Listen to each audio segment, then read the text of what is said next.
السلام علیکم جی. 2010 کے بعد کی بات ہے جی. ہمارے کانوں کے اندر ہمارے جو کوآرڈینیٹنگ پروڈیوسر تھے عرفان الحق صاحب، ان کی آواز پڑی. عرفان الحق صاحب جو تھے وہ CNBC میں ہمارے پروگرام پروڈیوس کیا کرتے تھے اور وہ وائس اوور کر رہے تھے، یعنی کہ مونتاج تھا ان کا. اور وہ ہم نے خبر سننا شروع کی تو وہ خبر جو تھی وہ بڑی جو تھی وہ کمال کی تھی. یہی دن تھے جی، یہی فروری کے دن ہی تھے.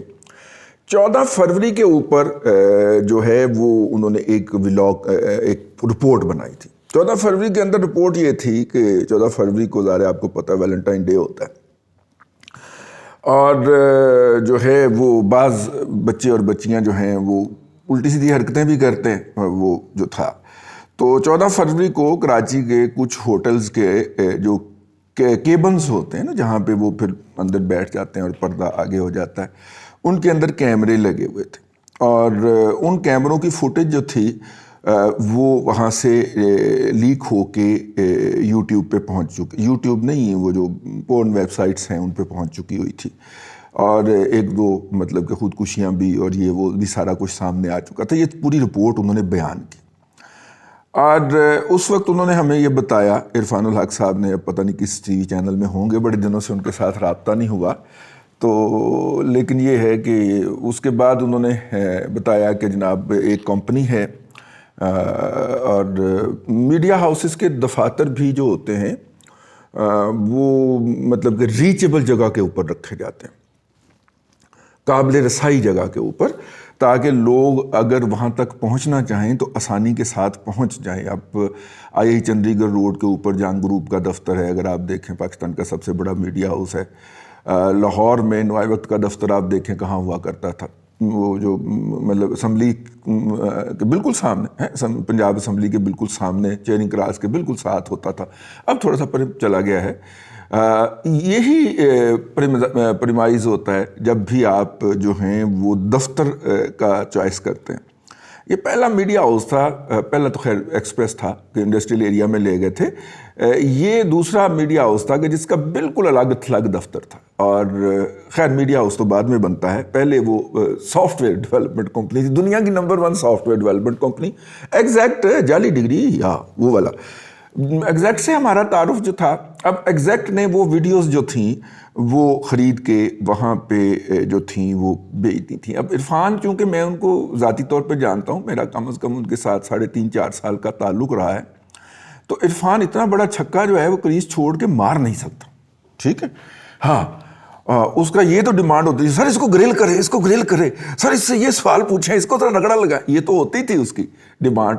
لیکن وہ اتنا بڑا چھکا مار نہیں سکتا کریز چھوڑ کے. اس کا مطلب ہے اس کے پاس حقائق تھے، فوٹیج تھے، جو کہ ظاہر ہے اس رپورٹ کے اندر ڈسپلے بھی ہوئے. ظاہر وہ کمپرومائزڈ ویڈیو تو نہیں آئی ہوں گی نا، لیکن وہ آئیں.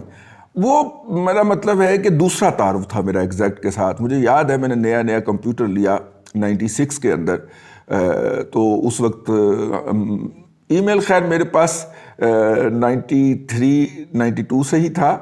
لیکن ہم نے جب پہلا اپنا ڈیسک ٹاپ لیا پرائرٹی یہ تھی کہ 5 مرلے دا مکان لینا کہ ڈیسک ٹاپ لینا، اسی ڈیسک ٹاپ لے لے. وہ اس وقت بہت پرائسز تھیں اور پراپرٹی کی پرائس کافی کم تھی. تو ہم نے وہ جب لیا ڈیسک ٹاپ جو تھا، اس کے اوپر ای میل جو ہمارا پرانا آیا تو اس کے اندر بہت سارے میسیجز آیا کرتے تھے. تو 98 میں ہمیں ایک میسج آیا ایگزیکٹ پاکستان کی طرف سے کہ اگر آپ جو ہے MA کی اور MPhil کی اور PhD کی ڈگری چاہتے ہیں تو این پہ دیو تو ڈگری دے دینے، اور باقاعدہ اس کو اتھینٹیکیٹ بھی کیا جائے گا. شاید میرے اگر پرانا ہاٹ میل کا ریکارڈ ریکور کیا جائے تو اس کے اندر وہ میل محفوظ رکھی ہو. میں نے آخری اطلاع تک تو ایک دفعہ پھر نکال کے پڑھی تھی اور محفوظ کی تھی. یہ ہمارا پہلا تعارف تھا. میں نے ایک دو دوستوں کو فون کیا، میں نے کہا یار یہ کیا ہے؟ تو 98-99 کی بات ہے، مشرف صاحب ابھی نہیں آئے تھے. تو انہوں نے کہا یار ایک فراڈ ہے یہ، لیکن کوئی اس پہ ہاتھ نہیں ڈالتا. ٹھیک ہے، بات آئی گئی ہو گئی. میں نے کہا وہ اسٹوری کرو اس کے اوپر. نہیں یار وہ بہت ڈاڈے لوگ ہیں تو اس پہ ہاتھ کوئی نہیں ڈالتا، وہ ان کے بڑے رابطے ہیں اوپر، تو ادھر تو کوئی جرنلسٹ گزرتا بھی نہیں. ٹھیک، یہ جو تھا عرفان الحق صاحب نے اس کے 14 سال بعد ہم سے اس کا دوسرا تعارف کروایا کہ یہ والا کام بھی جو ہے یہ ہے.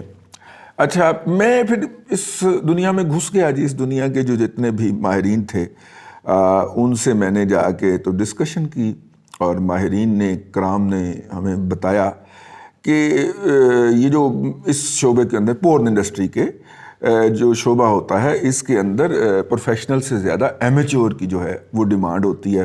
ذہنی جو سائیکالوجی ہے اور وہ اس سے زیادہ ہز اٹھاتا ہے اس کو دیکھنے والا. اگر وہ ایمیچور لوگ ہوں, مطلب کہ پروفیشنلز نہ ہوں, مطلب وہاں پہ تو یہ کہ باقاعدہ انڈسٹری ہے نا, اس میں کام کرنے والے لوگ جو ہے اپنا تعارف کرواتے ہیں کہ جی ہم فلاں فلاں ہیں اور ہم پورن انڈسٹری کے سٹار ہوتے ہیں. ٹھیک ہے, ہمارے ہاں یہ ایک ڈوگما ہے, مطلب کہ سب کانٹیننٹ کے اندر خاص طور پہ. تو وہ خیر انہوں نے جو ہے وہ کروا دیا جی, میرا مطلب ہے کہ وہ کر دیا, مطلب ایمیچور کا زیادہ ہوتا.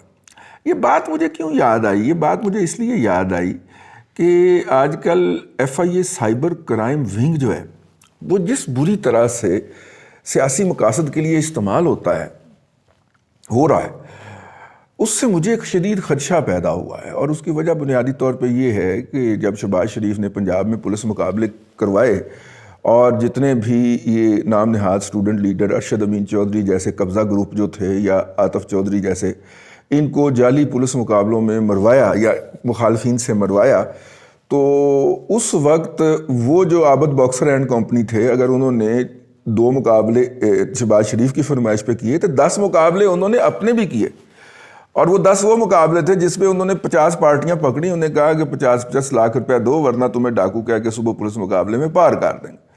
تو جو دے گئی 40 پارٹیاں پیسے دے گئی وہ اپنی جگہ پہ, لیکن جن 10 پارٹیوں نے نہیں دیا ان کو انہوں نے پار کر دیا اور کہا کہ جناب شہباز شریف کا حکم ہے. یہ سبزہ زار والا کیس شہباز شریف کے بہت زیادہ, مطلب وہ تو اس وقت اتنے ہو گئے تھے, یہ سور بن گئے تھے یہ جو پولیس مقابلے والے تھے کہ کوئی راستے میں جاتا ٹکرا جاتا تو اس کی یہ گستاخی کیوں ہوتی ہے. وہ آپ کو پتہ ہے نا سبزہ زار والا کیس جو 2 حافظ قرآن بھائیوں کو مارا تھا, وہ کیا تھا کہ الحمرا میں بندے بھیجے تھے بٹھانے کے لیے کہ ان کو مفت میں ڈرامہ دکھا دیں. وہ جو بیچارہ ٹکٹ کاٹنے پہ بیٹھا ہوا تھا اس نے کہا جی میری اوقات نہیں ہے, یہ آپ جا کے تو باس سے بات کریں. یہ گستاخی تھی. ٹھیک ہے, میں یہ 10-12 بندے مفت میں نہیں بٹھا سکتا. لو جناب, اس کو بھی پکڑا, اس کا بھائی چھڑوانے آیا, اس کو بھی پکڑ لیا اور دونوں کو پولیس مقابلے میں مار دیا. یہ کتنی کی بڑی گستاخی تھی ویسے بائی دا وے, میں آپ سے سوال کرتا ہوں. تو یہ چلن تھا جی, مطلب شہباز شریف صاحب کو جو رگڑا لگتا ہے ایویں نہیں لگتا. میرا مطلب بہت سارے بے گناہوں کی بددعائیں ہیں ان کو جو کہ وقتاً فوقتاً ان کا پیچھا کرتی رہتی ہیں. تو خیر FIA کا یہ جو سائبر کرائم ونگ ہے, اب سائبر کرائم ونگ فنکشن کس طرح کرتا ہے, ہم بھی اس کے وکٹم رہ چکے ہیں. اور جب ہم کیپٹیوٹی میں تھے تو وہاں پہ ان کے بہت سارے حکام نے ہمیں بہت ساری چیزیں, ہمارے اب ظاہر ٹائم گزارنا تھا اور ان کو بھی میرا مطلب تھا کہ میں کدھر داس نہ جاواں, تو وہ میرے ساتھ بیٹھ کے گپ شپ لگا رہے تھے, تو انہوں نے اس طرح کی بہت ساری باتیں ہمیں بتائیں. اب یہ ساری فوٹیج جو ہیں یہ اگر پورن انڈسٹری کی بات کی جائے تو یہ بہت زیادہ قیمتی فوٹیج, اور یہ ہوتی ہیں ان کی کسٹڈی کے اندر ایز اے ایویڈنس. ٹھیک ہے, ایک بچی ہے, اس نے کسی بھی حماقت میں آ کے اپنی کوئی تصویر کسی کے ساتھ شیئر کر لی. ٹھیک ہے, ظاہر 10 15 20 کھینچی ہوں گی تو ایک آدھ شیئر ہوگی نا, ٹھیک ہو گیا, تو 1-2 شیئر ہوں گی, اس نے وہ پبلک کر دی. اب وہ بچی جو ہے وہ سائبر کرائم ونگ والوں کے پاس جاتی ہے کہ بھجن یہ میرے ساتھ زیادتی ہو رہی ہے. ٹھیک ہے, پہلا جو ایونٹ ہے وہ پہلا جو ایکٹ ہے وہ یہ ہے کہ وہ اس سے موبائل لیتے ہیں کہ ہم یہ بات کی آپ کے موبائل کا فرینزک کرواتے ہیں کہ کیا واقعی آپ کے موبائل سے ادھر گئی ہیں. ٹھیک ہے, اب وہ تو 2 تو ادھر گئی تھی نا, تو جو 20 ادھر پڑی ہوئی.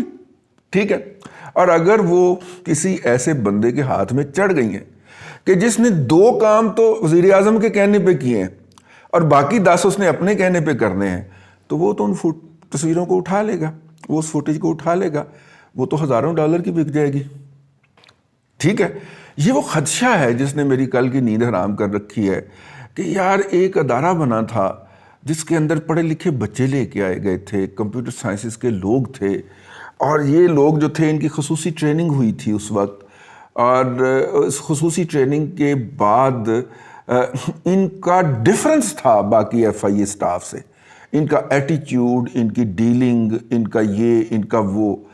اب کیا یہ بھی وہی پرانا ٹپیکل گسٹاپو ہو جائے گا؟ میرا مطلب ہے یہ بھی وہ رینکروں والا مسئلہ ہو جائے گا. تو یہ تو